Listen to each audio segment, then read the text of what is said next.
Embarking on the path to medical school is a journey filled with important decisions along the way. But one of the most crucial, the selection of the schools that you'll apply to. Now let's begin with some fundamental truths here. You can never put your eggs in one basket. You may really want to be in New York City, but remember that getting an admission to U.S. medical school anywhere is an incredible accomplishment. The reality is, whether you're in the heart of Manhattan or some quieter location, the achievement of getting into medical school is monumental. Let me repeat, if you get into medical school in the United States, take a moment to be really, really proud of that. Now, crafting an appropriate school list is one of the most strategic actions you can take towards a successful application. The wrong list can lead to rejection and the prospects of a reapplication, something you want to avoid. And it's something we see all the time, students coming to us with the wrong list and needing to have a reapplication. As we delve deeper into the process, remember that while this can be one of the funnest parts of the process, it should not be one that's rushed at the expense of other components. Let's say you have time for MCAT preparation and choosing schools, use it for MCAT preparation. Choosing schools can come later. So how do we put together a balanced and well-considered list? Well, the answer isn't necessarily straightforward because it involves a number of different factors. It includes the number of schools, the type of schools, whether they include MD or DO, and even whether they consider international schools. To aid you in your research, I want you to use tools like Med School Coach's Med School Explorer and the AMCAS by AMC. These platforms can provide detailed information on schools, class profiles, acceptance rates, and program focuses. Selecting your school list is a process that's going to combine some introspection with some research. It's a really exciting time, and you can envision yourself at a lot of these schools. But again, it requires some strategic approaches. Let's use the available resources, understand your priorities, and most importantly, give yourself the flexibility and choice that can come with a well-rounded list. Without it, you may have to consider a reapplication. Let's now dive into actually how to put together this school list. The first pivotal choice is in-state versus out-of-state. Understanding these implications actually goes a long way in putting together a good list. Now, public medical schools often have a mission to educate physicians who serve their local communities, and that leads to a high in-state preference. On the other hand, private institutions generally do not differentiate much between in-state and out-of-state applicants, although they can have a bias towards geographical regions. This distinction can significantly influence both your chances of acceptance as well as your cost of education. To do this, let's look deeper at data from the AMCAS to illustrate these points. Let's consider Albany Medical College, a private institution in upstate New York. They received nearly 11,000 out-of-state applicants and offered 560 interviews. Eventually, 85% of those matriculated. That's a 5% interview rate for out-of-state applicants.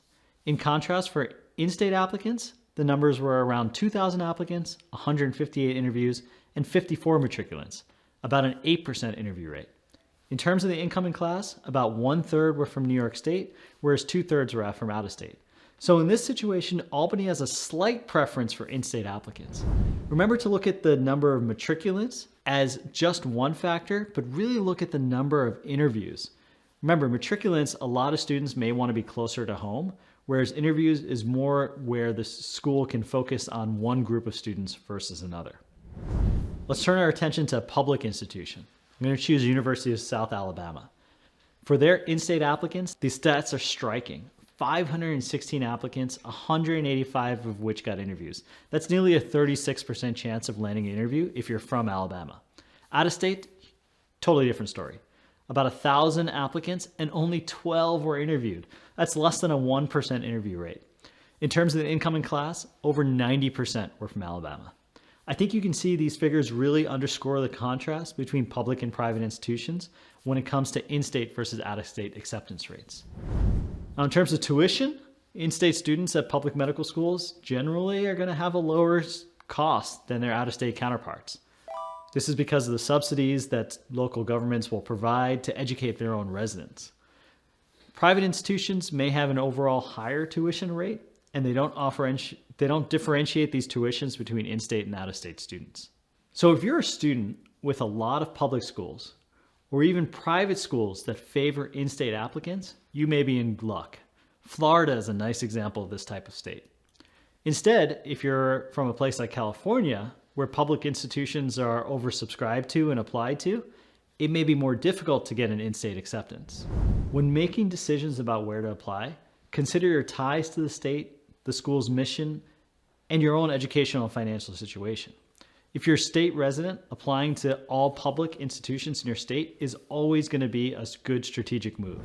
Not only do you stand a better chance of acceptance, but you also may benefit from that lower tuition.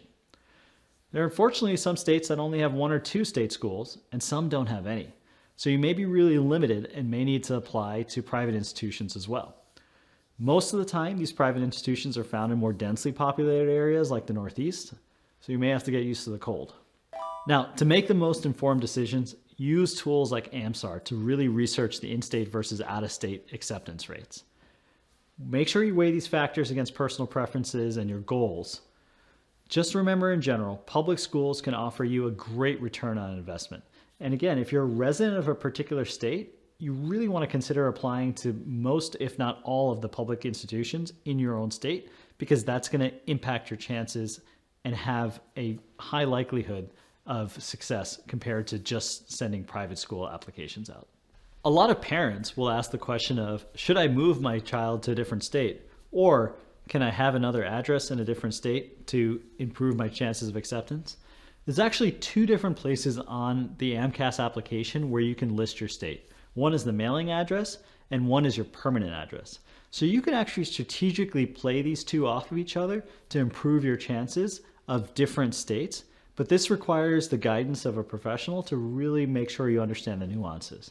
There are some states that won't actually accept you as in-state unless you've established residency there for a number of years before that. Because data on GPA and MCAT is fairly well published, it's something that every student will look at really closely. But let's unravel these numbers for you in some great detail and see how they affect your application's competitiveness. We'll also figure out how to strike a balance between meeting the criteria for various schools and what it means for you to be in range for a school. GPA and MCAT are the academic cornerstones of the med school application.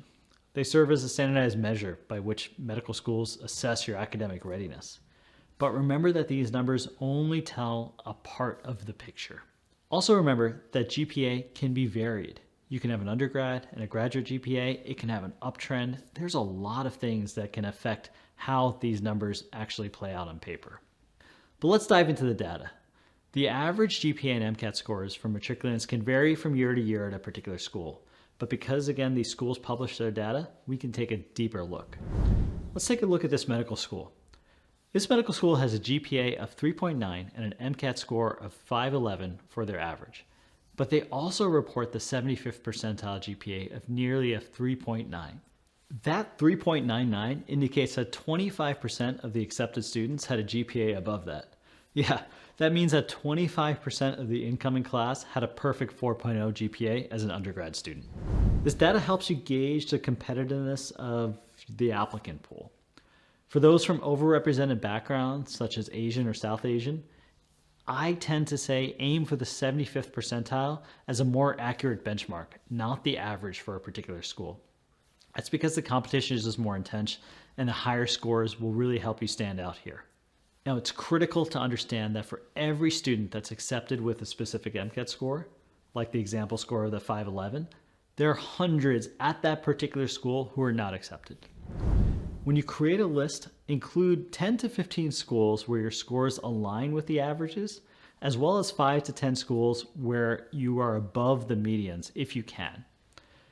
If you're below the 25th percentile at a given school for either your GPA or MCAT, I would consider not applying there unless you really had a compelling reason to. This strategy is going to help you hopefully increase your chances of acceptance and putting together the right school list. Each of these things comes with its own nuances. MCAT retakes, GPA uptrends, retakes of particular classes, special master's programs will all skew your GPA one way or the other, as well as your MCAT. And you don't always fit into a perfect category, but the generalizations I gave you here should give you an idea of where you should look to understand if you should apply to a school or not. I want to take some time to talk to a specific group of applicants, specifically international medical students. If you're an international medical student, there's a lot of things you have to consider when applying to U.S. medical schools.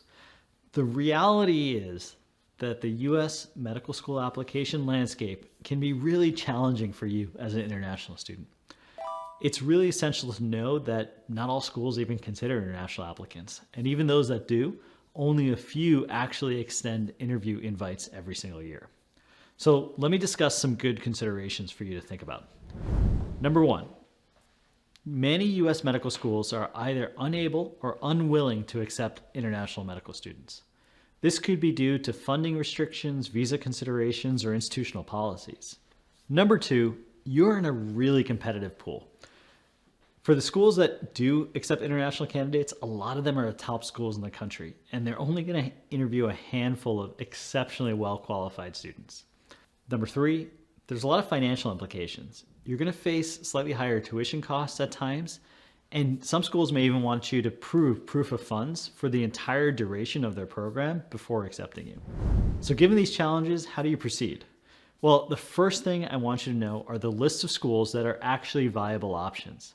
Here, I'm showing you a list of schools that are actually actively interviewing international candidates. This is more indicative of your actual chances than merely looking at schools that accept international candidates based on the AMSAR, because a lot of those schools actually haven't interviewed an international candidate in many years. Osteopathic schools may also be a reasonable option, as are international schools like St. George's or Ross. Now, this list is critical. While it may be shorter than you'd like, it gives you a realistic starting point of where you should focus your efforts. Remember, it's not just about being accepted, it's about even being considered in the first place as an international student. What can you do? Well, obviously, excel academically. You had to maintain a great GPA and MCAT score. Research each school's policies in depth, see if they accept international candidates, and two, how they've interviewed international candidates in the past. Easier said than done, but if you can do something great, then hopefully you can make yourself a really viable candidate. That means not just ticking off your extracurricular boxes, but going an extra mile or two to really set yourself apart. This might be research, publications, entrepreneurship, starting something impactful. Whatever it is, you have to be all in as an international candidate. Maybe the most impactful thing you could do, though, is try to get a green card. I know this is much harder said than done, but I've seen a lot of applicants who are on the pathway there and maybe a year or two away. It will make your life much, much easier. As you go through the process, if you have a U.S. green card or a permanent resident card, you're going to be able to apply and not have the same challenges as international medical students do when applying because of the visa considerations. Finally, as an international student, just consider how going to a US-based medical school aligns with your long-term career goals. It may be a great thing to do, but maybe there are other options that are better suited for you as well. Regardless, if you're an international student who's applying, you need the help of somebody like a professional advisor or a med school coach to make sure you put together the best possible application you can. Choosing the right medical school goes beyond some of the statistics I just mentioned. It's really about getting a nuanced understanding of what each school offers and how it aligns with your personal goals and values. In this video, I'm going to really describe how to evaluate a medical school's mission statement as well as its rankings to understand if it's good for you.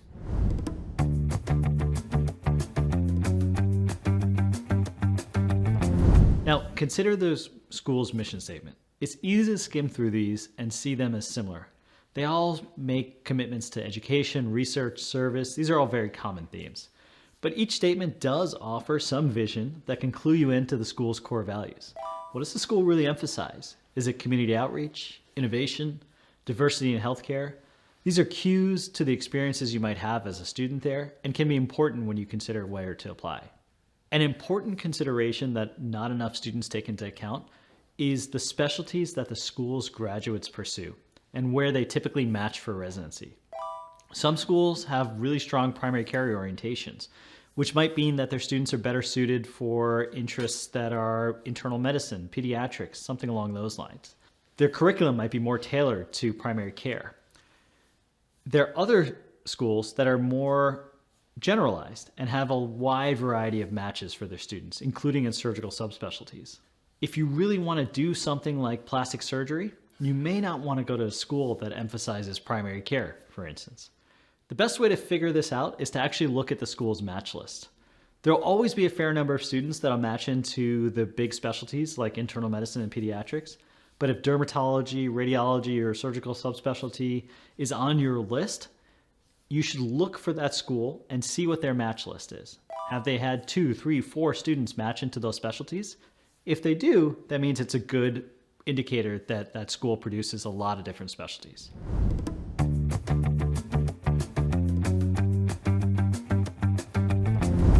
Another factor that students sometimes consider are rankings of medical schools. You'll find these in a lot of online publications. I want you to consider these really carefully. They've come under intense scrutiny recently, and I think rightfully so. For most students, getting into a US-based medical school is a huge accomplishment. As you think about rankings, don't look at a school that's number 10 versus number 9 and think any differently of it. These change every single year. Instead, think more along the lines of, does this have a reputation of a school that I would like to be at? And what's the mission? What kind of students do they produce? What kind of match results do they eventually produce? That's much more important than an individual ranking for a particular school. Hey there, I'm Dr. Sahil Mehta, the founder of Med School Coach. And I'm Dr. Renee Marinelli, the Director of Advising with Med School Coach. Now, today we got a fun one because this is what you do after you've actually been accepted to medical school. Congratulations. Now it's time to dive into the important decisions you're going to have to make.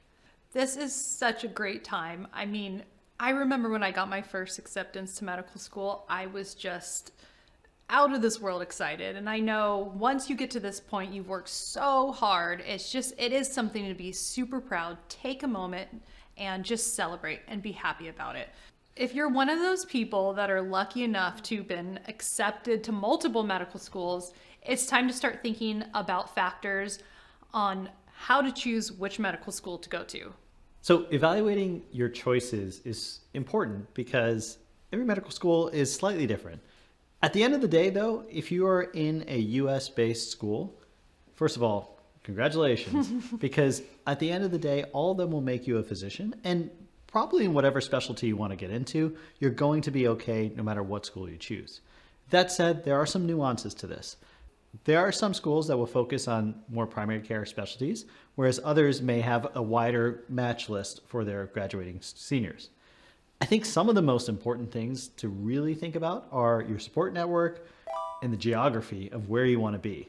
Because if you're unhappy, you're not going to do well. Yeah, I mean, students often come to me, again, in that great situation, hey, I have multiple acceptances, how do I narrow it down? And they're looking at rankings and they're looking at the match list and that type of thing. And although that's important, the most important thing is that you're going to be spending the next at least 4 years in this location. Is that somewhere that you're going to thrive and that you're going to do well? Because if you can do well in medical school, you'll be able to match into whatever specialty you want to, regardless of the school.